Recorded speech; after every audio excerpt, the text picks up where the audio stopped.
ఒక రాజు మదురై నగరాన్ని వదిలి ఈ పుణ్యక్షేత్రానికి ఎందుకు రావాల్సి వచ్చింది?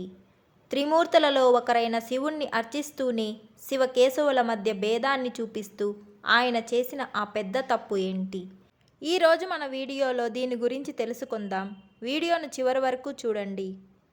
లోగడ మధురా నగరంలో చంద్రవంశమునకు చెందిన సుందర పాండ్య మహారాజు యొక్క కుటుంబంలో పుట్టిన వరగుణ పాండ్య మహారాజు ప్రజానుగుణ్యంగా రాజ్యపాలన చేయసాగాడు.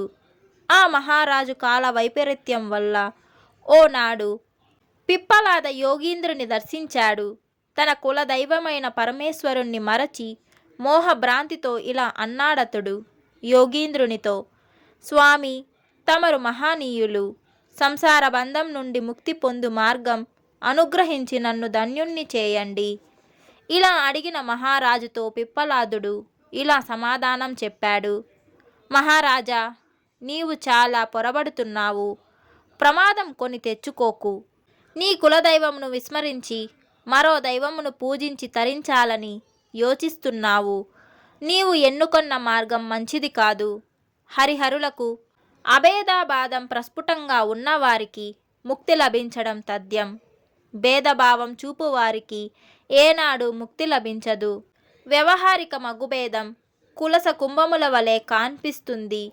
మహేశ్వరుణ్ణి ఆదిశక్తి 4 విధాలుగా ఉపయోగపడుతున్నది. ఆ 4ంటిలో మొదటిది భోగశక్తి భవాని. చక్రాయుధంతో ప్రకాశిస్తుండు విష్ణుమూర్తి 2వ శక్తి. యుద్ధ సమయాలలో క్రోధరూపంగా ఉండు శక్తి కాళిక 3వది. దుర్గతి నుండి కాపాడునది 4వ శక్తి దుర్గ. ఈ 4ంటిలో మొదటిదైన భవాని శుద్ధ చిద్రూపిణి. 2వ శక్తి విష్ణుమూర్తి సాత్విక గుణ ప్రధానుడు. 3వ శక్తి భద్రకాళి తామసగుణ స్వరూపిణి. 4వ శక్తి దుర్గ రజోగుణ స్వరూపిణి. అంచేత శివ కేశవులకు భేదం లేదు. శివుడే విష్ణువు, విష్ణువే శివుడు. శివుని నామధేయాలే మహావిష్ణుకు నామధేయాలుగా ఉన్నాయి. మహావిష్ణువు నామధేయాలే శివునుకున్నాయి. శివభక్తుడై హరిని ద్వేషించువాడు, శివద్వేషిగా హరిని భూషించువాడు ఎప్పుడు సద్గతులందులేరు. అన్ని పురాణాలు, కావ్యాలు కూడా శివకేశవులను సమానంగా గౌరవించాయి. ఆధిక్య న్యూన్యతలు వారికి లేవు. అవి అజ్ఞానుల కల్పితాలు. ఇలా చెప్పి అతనికి పంచదశాక్షర మంత్రం సాంగంగా చెప్పి శివకేశవ సంబంధమైన మంత్రములు బోధించి క్రమం తప్పకుండా జపింపవలసిందిగా చెప్పి పిప్పలాదుడు వెళ్ళిపోయాడు. యోగీంద్రుడు చెప్పి వెళ్ళిన విధంగా మహారాజు భక్తిపూర్వకంగా ఆచరింపసాగాడు. క్రమంగా అతనికి శివకేశవ స్వరూపం స్వప్నంలో దృగ్గోచరం కాసాగింది. అంచేత మహారాజు ఆనందపడసాగాడు. అంతలోనే కాల వైపరీత్యం వల్ల వరగుణ పాండ్యుని బౌద్ధుల సాంగత్యం అలవడింది. వారి మాటలకు ఆకర్షితుడయ్యాడు. తన ఆచరణ విధానం మార్చుకున్నాడు. శివకేశవులనిద్దరినీ విస్మరించాడతడు. బౌద్ధమత స్కంద పంచక ప్రభావం వల్ల వాని మనసు పూర్తిగా మారిపోయింది. వారి తీయని మాటలకు మోసపోయాడు. వారికి కావలసినంత ద్రవ్యం ముందు వెనకలు కూడా చూడకుండా రాజకోశం నుండి వెచ్చింపసాగాడు. దేశంలో బౌద్ధమతం బలపడసాగింది. రాజుగారి ఆదరణ కూడా ఉండడం వల్ల ప్రజలలో కూడా మతంపై మార్పు రాసాగింది. కోశాగారం శూన్యంగా మిగిలింది. చివరకు పరమ దరిద్ర స్థితికి చేరుకున్నాడు వరగుణ పాండ్య మహారాజు. తన దుస్థితికి లోలోన విచారింపసాగాడతడు.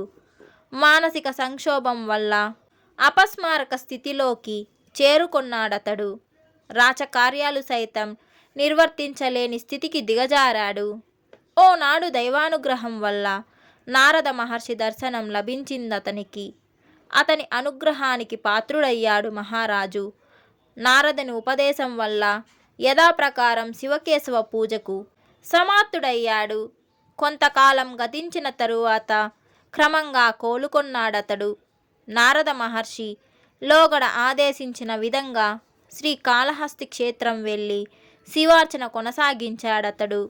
పుణ్యతీర్థాలలో అనుదినం స్నానం చేస్తూ ఈశ్వరారాధన చేస్తుండగా అపస్మార రోగం నుండి పూర్తిగా కోలుకొన్నాడు. దాంతో అతని పట్టుదల ద్విగుణీకృతం కావడం వల్ల మూలలింగమునకు వాయువ్య భాగంలో జ్ఞానప్రసూనంబకు కూడా వాయువ్యంగా తన పేర ఓ దివ్యలింగం స్థాపించి ఆరాధింపసాగాడు. ఆ లింగం వరగుణేశ్వర లింగంగా ఖ్యాతిగాంచింది. పరమేశ్వరుడు వాని పట్ల కనికరించి శ్రీ జ్ఞానప్రసూనాంబికా సమేతంగా ప్రత్యక్షమై మాఘశుద్ధ తృతీయ ఉత్తర ప్రోష్టప నక్షత్రయుక్త శుభదినం నాడు శివ సాయుధ్యం అనుగ్రహించాడతనికి. ఆనాటి నుండి ఆ క్షేత్రం శ్రీకాళహస్తి వరగుణ క్షేత్రంగా గణనీయమైన కీర్తిని ఆర్జించుకొంది.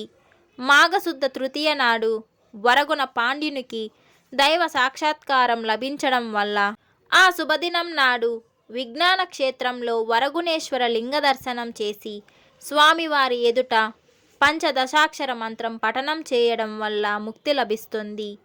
ఈ గాథ ఆధారంగా శతనామావళిలో 87వ నామం వరగుణాయ బిభిస్తార్థ ప్రదాయకాయ నమః. వరగుణిని యొక్క అభీప్స్తమును నెరవేర్చిన శ్రీ కాళహస్తీశ్వరునకు వందనం అను నామం ఏర్పడింది.